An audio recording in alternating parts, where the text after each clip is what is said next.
Hey, I'm Birdalert, and this is Getting Started with Astroneer, the base building update. So I have one episode of this already, which was for the research update back in December, but this is going to take you through the base building update, so I hope you enjoy it. If you like it, drop a like, and let me know in the comments what you think about this update, because I find it really interesting. Everyone keeps saying it's the biggest to date, and I totally agree. It definitely changes the way that you build your base, and I'm really excited about it, so let's get started. The very first thing that I noticed about the update was the landing pad for your habitat is this giant gray flat terrain, which is perfect for building instantly. If you press F1, you can open up the quick help. There's a bunch of new things on the fabricator and the platforms, extenders, power sockets. You've got modules and you've got LCD displays on things. It explains a ton in there, so if you have any questions, make sure you jump to the help section there.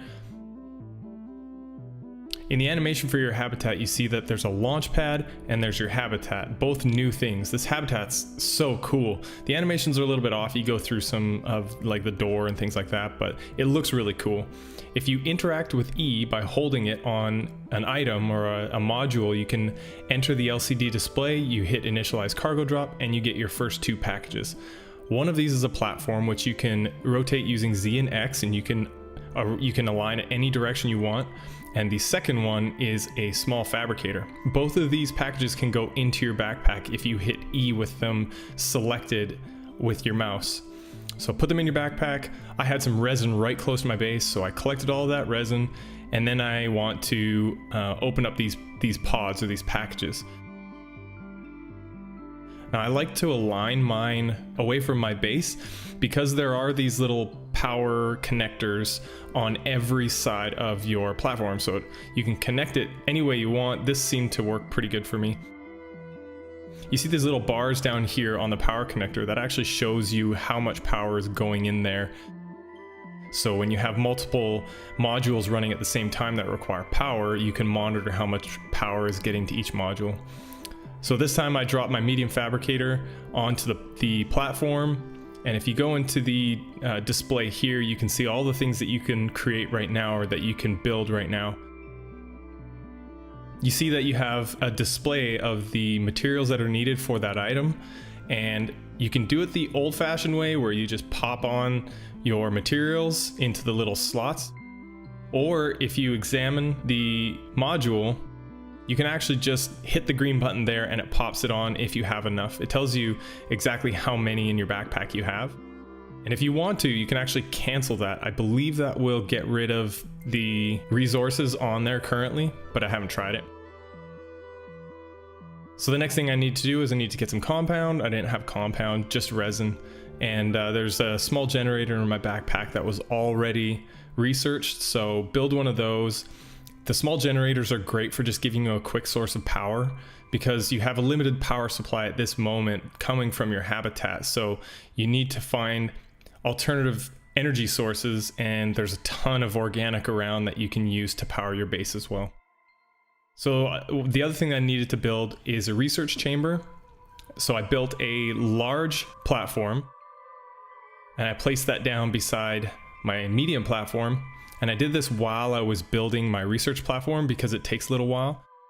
So I put down my platform, connected it up with the connectors, and then once my research chamber is done, I'm going to put it on top of that platform and open it up.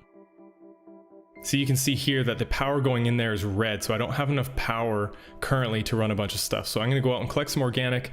I'm going to come back to my base. I'm going to put the organic on the generator, and that way I can start making some energy that will help power all of my modules together.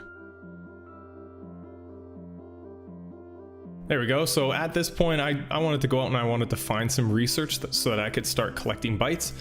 I went out, didn't find anything, collected some resources, and I came back because I was running low on oxygen.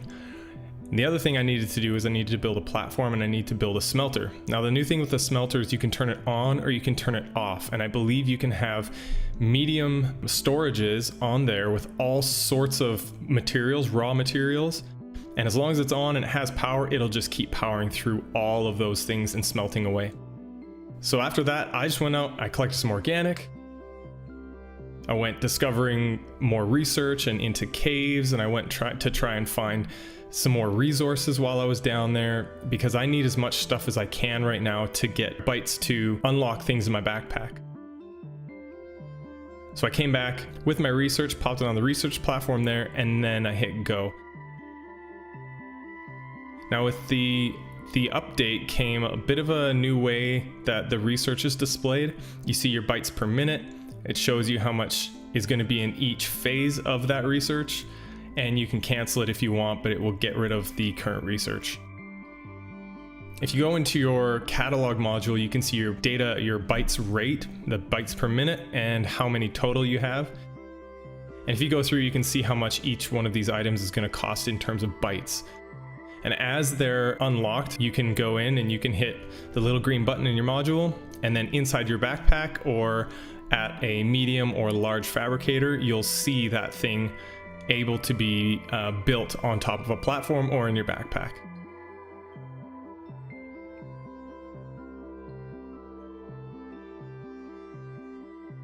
So I built a canister. That's going to allow me to collect some soil as I'm digging.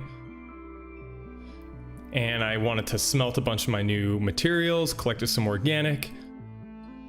And this way I can kind of get my base going with the energy, and I have some copper now that I can build a small solar panel and a small wind vane. This is going to be another way to power my base without using organic. Collecting organic is very tedious and you run out of it really quickly. So this way, whenever the sun comes up, then I'm going to have a power supply. At this point, it was back to the cave that I was currently at, because there's a whole bunch of research inside these caves. I unlocked tethers inside my backpack, and those allow you to just keep plowing out there, exploring by foot, so that you have an oxygen line back to your base. And while I was out there, I went exploring. There's tons of interesting landscapes and caves and all sorts of things to discover. So at this point, it's more about the exploration and the discovery of these really, really awesome terrain and caves in Astroneer. And there you go. That's a pretty good start to Astroneer. It gives you enough to go on, but you're going to have to go out and explore more caves and find more research so that you can collect more bytes and unlock things in your backpack and the fabricators. Hopefully you enjoyed the tutorial. If you guys did, hit like and comment below if you've played the game and you enjoyed the update, and I will catch you guys again on Astroneer. Peace.